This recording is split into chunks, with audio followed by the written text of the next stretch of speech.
is whether it matters how Colonel Gaddafi died. We've got these pictures from cell phones, footage from cell phones, which clearly show he was alive after he was captured. The NTC says he was killed by crossfire between troops supporting Gaddafi and those trying to capture him. Many of you, though, believe he was deliberately killed. And we're discussing, we can't possibly know what's true, but we can discuss whether it's important or not. If you're tweeting, use the WHYS hashtag. Let's pull up a statement from the ANC, the ruling party in South Africa. It said, it's regrettable that the Libyan conflict ended with the gruesome killing of Muammar Gaddafi. The Libyans are now faced with a difficult task of rebuilding their nation. Well, let's put those issues to a number of our guests. Fuad in Tripoli's left us for the moment. Fadwa in Washington, D.C. is still with us. Abdulaziz in the north of England is too. We have another guest in the north of England joining us now. Akli is a Libyan living there. Akli, do you think that the nature of Colonel Gaddafi's death could hinder the development of your country? First of all, thank you for having me on this program. And no, I don't think so. I think this is actually a good progress for the Libyan peoples to make their way now, and they have to now focus on the future and try to avoid the divisions that Gaddafi left behind. But I don't think the death of Gaddafi it should be a good step forward for Libyan and for the whole world, and to everyone else. The countries who are looking forward to gain their freedoms, even in Syria or in Yemen or everyone else. So Akli, let's bring the other two in to speak with you. Abdulaziz, do you have any concerns that the nature of his death will impede the progress of democracy and state building in Libya?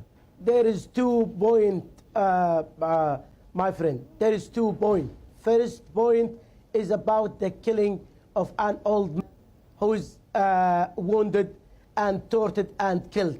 This will fuel up the revenge, and that was clearly revenge. If we talk in through the Libyan culture, we know Libya will not go to democracy yet, even 10 years down from this line.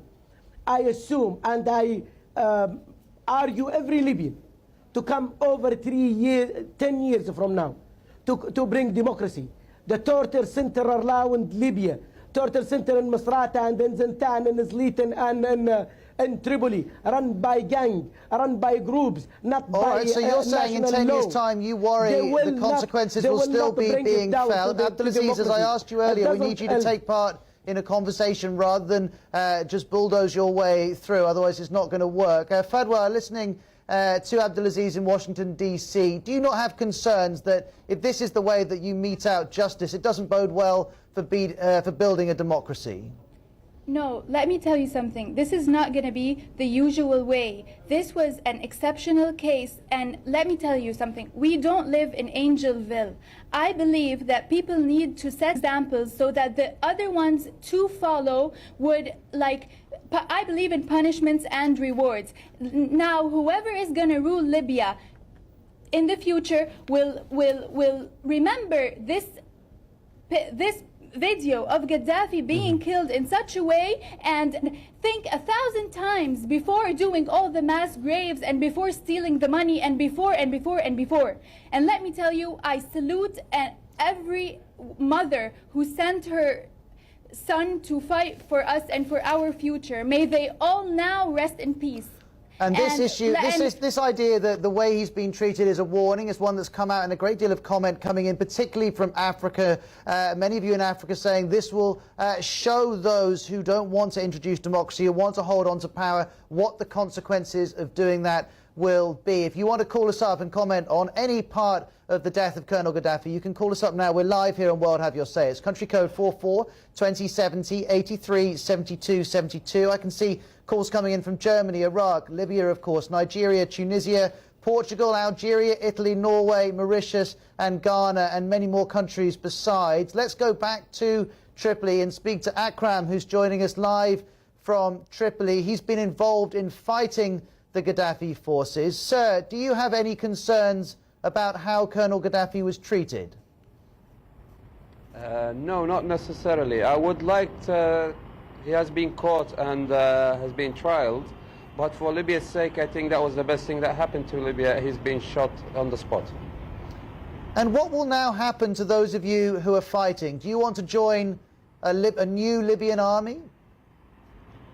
Well, some of us do want to join the Libyan army. Some of us want to join the new security forces. Well, one security force, which is the Supreme Security Council. And some of us have just actually went back to their normal jobs. And tell us about the NTC for whom you've been fighting. Are these really people who can be relied upon to deliver democracy? No, we haven't, excuse me, we haven't been fighting for the NTC. The fighting started before the NTC has started up. The NTC has, excuse me, presumed that we are fighting for them. We are fighting for Libya. We have been under their command lately, which they directed the last big battle. So we have been fighting for Libya for more than I accept your else clarification that you began not fighting for the NTC and then did begin to fight for them. But either way, you know the NTC more closely than many of us. Tell us, do you believe that that group of men and women can deliver democracy to Libya? Do you have faith in them? I have faith in them. I do trust them up to now. I still trust them, even though they are new to this democracy game. Some of them are new to the democracy game. Some of them have worked for the older regime and then flipped on him. I'll have to give them faith. Most of the world have agreed with them and knew who they are. So I will have to give them faith and see how it goes till the elections. Akram, let me read you this message from our Facebook page. It comes from George in Nigeria, and he says, Gaddafi was executed barbarically. They caught him alive. We all saw the video. My guess is that some people somewhere don't want a Gaddafi trial, and I'm asking if it's the Libyan leaders or the US and their NATO allies. I appreciate you can't speak for the NTC, but did you and the fighters who you fought with want Gaddafi killed, whatever the circumstances? The opinion varies. So, in my personal opinion, I want him trial, to be honest. Some people want him dead. The whole situation is, this is a matter for the Libyans, and they solved it by their own selves. Our dear listener from Nigeria doesn't know exactly the circumstances are. Not a lot of people know exactly what the circumstances are. I heard varied stories, and some say he got killed in a crossfire between loyalist and anti-Gaddafi fighters. So I'll have to advise them, my friend, dear friend in Nigeria, deal with your own problems in Nigeria and leave Libyan problems alone. Thank you very much indeed for joining us, Akram. We appreciate your time. Akram has been fighting against pro-Gaddafi forces for the last few months in Libya. He was joining us live from Tripoli. I wonder, Abdulaziz in the north of England, if you share Akram's optimism that the NTC can deliver democracy. NTC can deliver nothing. That's what Mahmoud Jibril, the head of the NTC, saying. He's saying the political game has started in Libya without any rule, without any justification. They know there is a now major party in the NTC. There is some tribe working in it, like Zintan tribe, like Masrata tribe, and the other people as well working in it. Those international ambassadors. Okay, well, let me ask everyone watching, Abdulaziz, the question I've asked you. Wherever you are in the world, you look at the actions of the NTC and think this group of people can deliver a stable democracy in Libya. By all means, get in touch through Twitter. We're using the WHYS hashtag. We'll keep on talking in a couple of minutes' time.